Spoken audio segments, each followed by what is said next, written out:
I wasn't really very close to my parents when I was growing up. They never really had much time for me. I used to wonder what it would be like to have a mom that would bake cakes with me or take me to the movies. All I ever heard was, "Go to your room, Ella. Dad and I are very busy." Mom and Dad were always huddled together, whispering about something. If I walked into the room, they would stop talking and look weirdly at each other. The only time I really felt happy was when I was at school with my friends. But before I go on, make sure you like and subscribe and hit that notification bell, or you might end up with psycho parents just like mine. I loved being at school. I had so much fun with my friends. We would sit together in the playground talking about boys and discussing what our plans were for the weekend. Sometimes I wished that I could stay at school forever. When the bell went at the end of the day, I knew that my fun had finished for the day. My parents were really mean to me.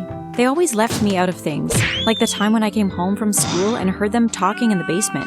I went down the stairs to the basement and called out to them, "I'm home. What are you two doing?" "Don't come down here, Ella," said Dad. "Just go to your room." I did as Dad told me. I knew there was no point in arguing with him. It was the same all the time. Go to your room, don't disturb your mom and I, we're busy. I would always try to go to sleep as early as possible.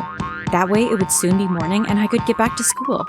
I remember the first time I saw Charlie. I was walking to school with my friends and he was standing at the entrance looking a bit lost. "Who is that?" I said to my friend Carla. "No idea," she replied. It didn't take long for us to find out. We went into the classroom and sat down. A few minutes later, our teacher walked in with the boy we had seen. "Everyone, this is Charlie.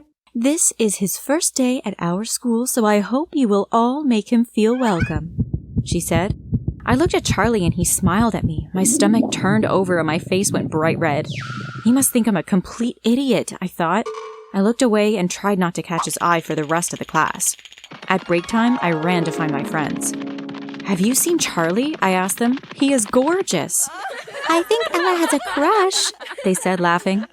That afternoon, we had a geography field trip. We were going to visit a local museum. We went out to the school bus. As we got on, our teacher took our names and told us we would be looking around the museum in pairs. I couldn't believe my luck when he said, "Ella, you go with Charlie." "Okay, sir," I said.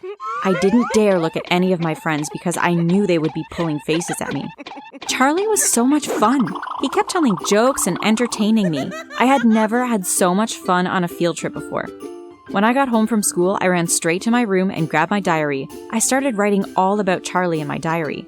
All about his long brown hair and freckled face. How his eyes crinkled at the corners when he smiled. "I can't wait to see him tomorrow," I wrote. I put my diary away in my drawer and went downstairs to the kitchen. Mom was making dinner and Dad was looking at some files. As I went into the room, Dad pushed the files out of sight. "Eat your dinner and then go straight back to your room," Dad snapped. He looked really stressed again. "I'm going for a quick shower," he said to Mom. "I won't be long, then we need to go through some papers together." I ate my dinner in silence. Mom sat staring out the window, deep in thought. When I had finished my dinner, I went upstairs to my room. As I walked towards my door, I could see Dad was sitting at my table. What is he doing? I thought. I walked into the room and Dad looked up at me. "Why are you wasting your time writing a silly diary?" he asked me. "A diary is no use to anyone." I couldn't believe it. He was reading my diary. "Give it to me," I shouted. "That's my private diary. How could you read it?" Dad gave me the diary and left my room. I was so angry with him. It wasn't fair. They treated me so badly.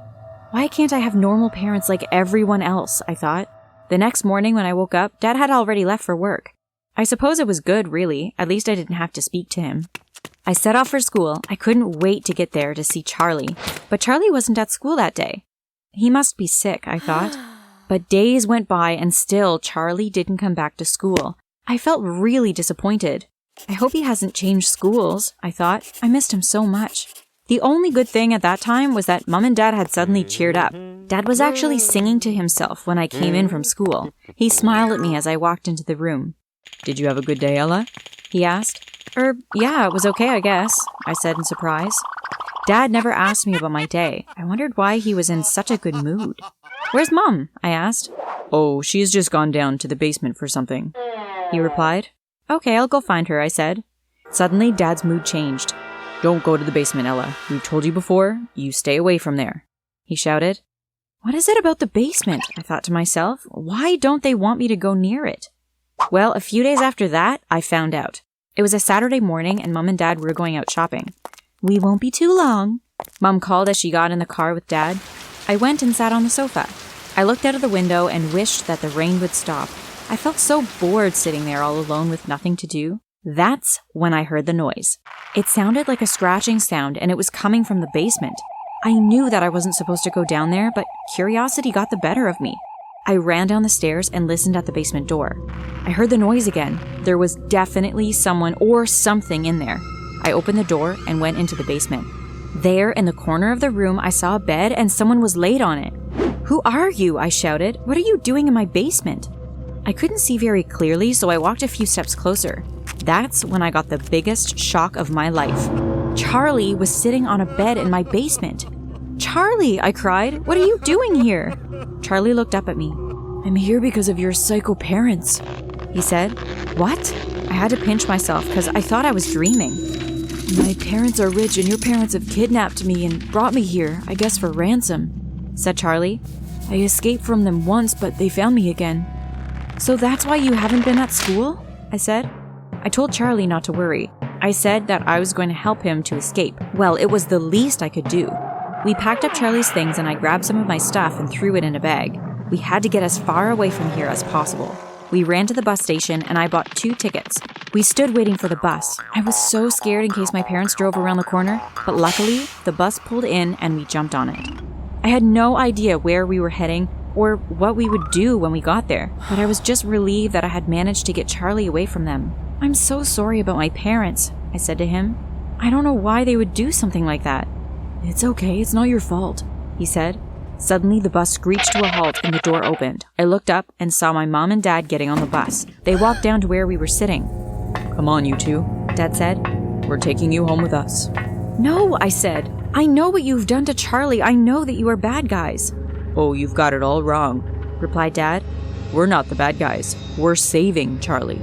Dad explained that him and Mom worked for a special government department.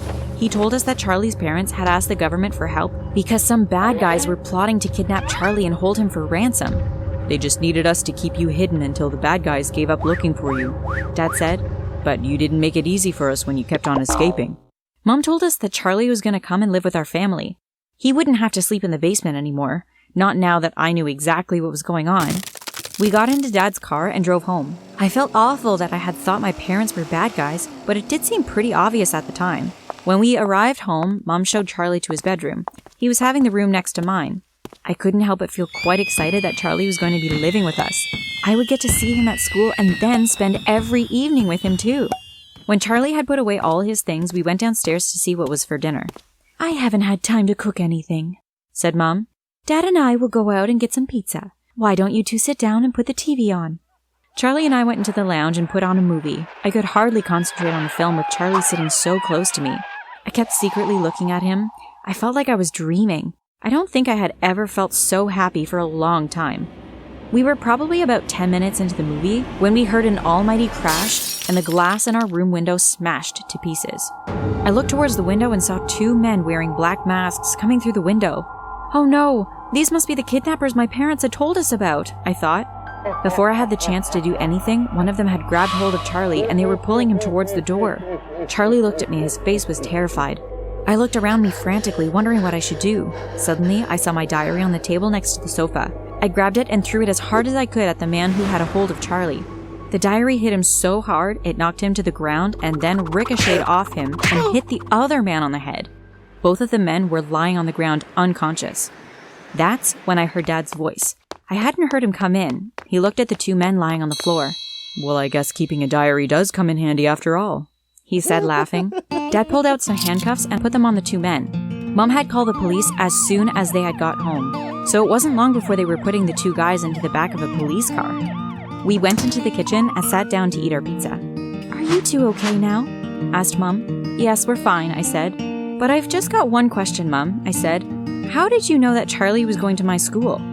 Mom looked at Dad, then Dad told me. It was when he had read my diary.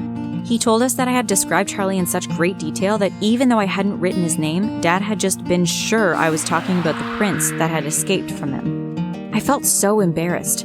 What would Charlie think of me, I thought. I looked at him expecting him to laugh at me, but instead he said, "You saved my life. How can I ever repay you?" I have no idea where I found the courage to say what I did, but I just blurted out, "Well, you could take me on a date if you like." "I have a feeling I'm going to be taking you on a lot of dates," said Charlie, smiling. After the police had arrested the bad guys, it was safe for Charlie to go back and live with his own family. But I didn't mind. I had lots of dates to look forward to with him.